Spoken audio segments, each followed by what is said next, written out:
दिव्यांग सूरज तिवारी ने पास की यूपीएससी परीक्षा। यूपीएससी में 970वीं रैंक पाकर पाई कामयाबी। सूरज तिवारी ने जेएनयू दिल्ली से की ग्रेजुएशन। कोई भी लक्ष्य बड़ा नहीं, जीता वही जो डरा नहीं। ट्रेन एक्सीडेंट में गंवाए दोनों पैर और एक हाथ। तीनों उंगलियों से लिखकर पास की यूपीएससी की मुश्किल परीक्षा। अगर दिलो दिमाग में कुछ कर दिखाने का जज्बा हो तो कोई भी मुश्किल हमें मंजिल तक पहुंचने से रोक नहीं सकती। ऐसा एक बार फिर से साबित हो गया है। दरअसल ट्रेन हादसे में दोनों पैर और एक हाथ गंवा देने वाले सूरज तिवारी ने यूपीएससी की परीक्षा पास कर ली है और दुनिया भर में कभी हिम्मत ना हारने का संदेश दे दिया है। 23 मई को जब संघ लोक सेवा आयोग ने सिविल सेवा परीक्षा 2022 का परिणाम घोषित किया तो यूपी के मैनपुरी कस्बे के कुरावली के रहने वाले सूरज तिवारी के घर में खुशियों की लहर दौड़ पड़ी। यूपीएससी की परीक्षा पास करना अपने आप में ही एक बहुत बड़ी उपलब्धि है, लेकिन सूरज तिवारी और उसके पूरे परिवार के लिए ये उपलब्धि से कहीं बढ़कर है। जानकारी के मुताबिक साल 2017 की 20 जनवरी को सूरज तिवारी दिल्ली से अलीगढ़ जा रहे थे। इसी दौरान सूरज तिवारी ट्रेन एक्सीडेंट का शिकार हो गए। जब आंख खुली तो उनकी दुनिया बदल चुकी थी। वो दिन उनके जीवन का सबसे काला दिन था, क्योंकि सूरज अपने दोनों पैर, दाहिना हाथ और बाएं हाथ की दोनों उंगलियां हादसे में गंवा चुके थे। तकरीबन 6 महीने तक सूरज का इलाज चला। उसके बाद वो घर लौटे, लेकिन जिंदगी पहाड़ों से टकराने जैसी हो चुकी थी। वहीं सूरज के परिवार के लिए दुखों का सिलसिला यही खत्म नहीं हुआ। सूरज के साथ हुए हादसे के सदमे से सूरज का परिवार अभी उभरा भी नहीं था कि इसी बीच सूरज के बड़े भाई राहुल की आकस्मिक मौत हो गई। भाई की मौत के बाद सूरज के परिवार में कमाने वाला कोई नहीं बचा, जिसके बाद पूरे परिवार की जिम्मेदारी सूरज के कंधों पर आ गई।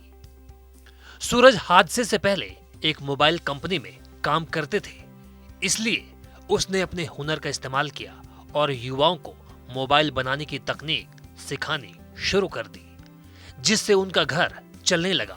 इसके बाद सूरज ने कभी पीछे मुड़कर नहीं देखा और लगातार आगे बढ़ते हुए चले गए। 2018 में सूरज ने जेएनयू में रूसी भाषा में दाखिला ले लिया। यही नहीं, सूरज ने 3 उंगलियों से लिखना भी सीख लिया। इसी के साथ ही सूरज ने सिविल सेवा परीक्षा की तैयारी शुरू कर दी। बहरहाल सूरज तिवारी के पिता राजेश तिवारी, जो कि पेशे से दर्जी हैं, आज बेहद खुश हैं। और पिता ही क्या, माँ की खुशी का भी तो ठिकाना नहीं है। भाई और बहन सब बेहद खुश नजर आ रहे हैं, क्योंकि एक मुद्दत के बाद इस परिवार ने खुशी जो देखी है। पॉकेट खर्च के लिए जब पैसे की जरूरत पड़ती थी तो क्या कभी मांगे आपसे? मांगे क्या, थोड़ी बहुत वो सिलाई में भी पैदा कर लेता, थोड़ी बहुत पंचायत भी अपनी कर लेता। अच्छा, सिलाई में भी सहयोग करते थे आप? हाँ, करते थे। कौन कौन से कपड़े सिल लेते हैं? यही अपने इको पीको करते रहते थे। अच्छा, छोटा मोटा काम। छोटा मोटा काम। और पंडित कार्य में क्या क्या करते थे? वो अपनी ये छोटी मोटी मकान कथा है और सत्यनारायण की है और हवन वगैरह है और ये पंडित कार्य भी आता था? हाँ, आता था। अच्छा, जब उनके साथ एक घटना घटित हुई, हादसा हुआ ट्रेन एक्सीडेंट में, दिव्यांग हो गए, उसके बाद उनके खर्चे कैसे चले? उनके बाद तो फिर जेएनयू पहुंची गए उनका नाम वहाँ पर हॉस्पिटल में जी। हॉस्पिटल के बाद फिर वो एक लड़का बिहार का मिला था, प्रकाश बाबू जी, तो उसने उसको सपोर्ट किया। उसी ने उनका एडमिशन वगैरह कराया और उसने ही फिर पूरी फिर लाइफ जो बनाई है वो प्रकाश बाबू ने बनाई है। जेएनयू की ले जाने का श्रेय जो है तो प्रकाश बाबू का। अच्छा, कभी सूरज ने ऐसा महसूस किया कि वो बहुत रिच फैमिली को बिलोंग नहीं करते हैं, तो मोरल डाउन रहा हो या कभी मन कचोटा हो? नहीं, कभी नहीं। उसका कभी इतना सा भंग हो गए, लेकिन उसने कभी मतलब हम ही बुरो लगा तो मतलब आप बच्चे का चाल है, लेकिन उसने कहा आप कभी घबराने की जरूरत नहीं है। अभी तो ये 3 उंगली काफी है, उसने यही सारा हमेशा दिया और आप कभी चिंता करने की जरूरत नहीं है। अच्छा, सूरज ने क्षेत्र में ऐसा नाम रोशन किया है, देश के लोगों के लिए एक मॉडल बना है कि हाथ पैर होना जरूरी नहीं है कामयाबी के लिए, तो आप क्या कहना चाहते हैं देश के लोगों के लिए? हम ये कहना चाहते हैं, जब ऐसा बच्चा इस मुकाम पे पहुंच सकता है तो और बच्चे भी तो इससे ज्यादा मुकाम पे पहुंचना चाहना चाहिए ऐसे में, और जाते भी है। इसलिए हमें इसी बात की खुशी है कि इन बच्चों के माँ बाप की ऐसे गर्भ से बच्चा पैदा हो जो कि इस देश में नाम ले। सूरज ने पुत्र के रूप में जन्म लिया आपके यहाँ, आप पिता हैं, आप सूरज के पिता हैं। जी हाँ, गर्भ से छाती चौड़ी है। जी हाँ है। क्या कहना चाहते हैं सूरज जैसे लाल के लिए? सूरज जैसे लाल के लिए हम तो ईश्वर से हर घर में अगर सूरज जैसा लाल हो। सृष्टि, कैसा लग रहा है भैया के इतने बड़े मुकाम हासिल करने पर? मुझे काफी अच्छा फील हो रहा है, उन्होंने इतने अच्छे से यूपीएससी क्रैक किया है, काफी अच्छा फील हो रहा है मुझे। ऐसा लगता था कि भैया एक ही बार में यूपीएससी क्रैक कर देगा? बिल्कुल, उनका कॉन्फिडेंस इतना अच्छा था, उन्होंने स्टार्टिंग में ही बोल रखा था कि मैं यूपीएससी क्रैक करके ही रहूंगा। उनका कॉन्फिडेंस था। उनका कॉन्फिडेंस था। माता जी, आज बड़ा खुशी का दिन है आपके लिए। क्या कुछ कहना चाहती हैं आप सूरज के लिए इस मौके पर? हम यही कहना चाहते हैं कि सूरज ने बहुत संघर्ष किया है और एक उसको नई जिंदगी मिली है। उसके बाद उसने अपना नाम रोशन करके और हम लोगों का नाम भी काफी ऊंचाइयों तक उठाया। कितनी आयु हो गई सूरज की अभी? कितने वर्ष का हो गया? 27 साल का है करीब। 27 वर्ष का। तो तकरीबन 4-5 वर्ष का रहा होगा तब स्कूल जाना शुरू किया होगा। नन्हे नन्हे हाथ पैर वाले सूरज को जब तैयार करके आप भेजती थी तब सूरज क्या कहता था? यही कहता था कि बड़े होकर मैं कुछ करूंगा। फिर सूरज की जिंदगी कैसे कैसे चली?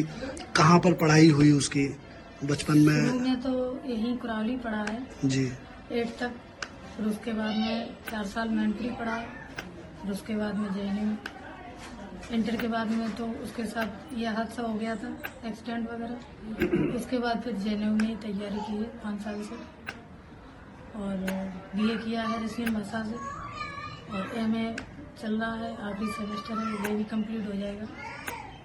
और इधर ये तैयारी भी। क्या कहना चाहती हैं, जैसा लाल आपने जना है ऐसा देश की और माओं के लिए क्या संदेश देना चाहती हैं आप? क्या कहूँ, यही कहते हैं भाई, हर बच्चे मेहनत करें और तरक्की करें, और जिसके हौसले बुलंद होते हैं तो तरक्की कामयाबी अपने आप। राघव, भैया ने यूपीएससी का एग्जाम फर्स्ट अटेम्प्ट में क्रैक किया है, कैसा लग रहा है? बहुत अच्छा लग रहा है। क्या कहना चाहते हो भैया के लिए? भैया के लिए यही कहना चाहते हैं, उन्होंने बहुत मेहनत किया है, बहुत मेहनत करके उन्होंने पहली बार में, उनका ये सपना था कि मुझे पहली बार में ही निकालना। उन्होंने ये ठान के रखा था कि मुझे चाहे कितनी मेहनत करनी पड़े। उन्होंने 18-18, 20-20 घंटे पढ़ाई की है परमानेंट। वो पढ़ते, मैं तो वहाँ पे 10-12 दिन रह के आया था, वो ऐसे हो जाते थे कि मुझे भी टाइम नहीं दे पाते, इतना पढ़ने में मग्न। कभी ऐसा भी हुआ कि मम्मी परेशान भैया के लिए बात करने के लिए, और भैया के पास टाइम नहीं? कितने कितने दिन ऐसे गुजर गए कि मम्मी से भी बात नहीं हुई भैया की? नहीं, बात तो है 2-4 दिन बाद वो अपने आप कर लेते। आप वहाँ 10-12 दिन भैया के पास रहे भी, उनकी दिनचर्या में क्या खास देखा? उनकी लगन बहुत बड़ी है। वो उनका लगन यही है कि उन्हें बस उसी चीज में फोकस रहता था। अदरवाइज कोई दोस्त भी आते थे, कुछ नहीं, आए बैठे जैसे लिए, वो उनका उसी चीज में इंटरेस्ट नहीं था। तो यही था, मुझे बस पढ़ना है। तो क्या आईएएस बनने का ही सपना था कि कुछ और भी करना चाहते थे? सपना तो उनका यही था। सपना यही था। अदरवाइज वो जब जेएनयू में पहुंचे, उन्होंने बीए किया, एमए किया, वो एक प्रोसेस चल रहा था पढ़ाई का। आप भी पढ़ाई कर रहे हो, आप क्या बनना चाहते हो? अभी मेरा कोई क्लियर नहीं है, अभी क्लियर नहीं। सोचा नहीं है। सूरज का कहना है कि हालात चाहे कैसे भी हों, लेकिन हिम्मत नहीं हारनी चाहिए। जीवन में उतार चढ़ाव आते रहते हैं, इनसे मनोबल नहीं तोड़ना चाहिए। वाकई सूरज तिवारी तमाम युवाओं के लिए प्रेरणा स्रोत है। Bureau report, PTC news, Uttar Pradesh.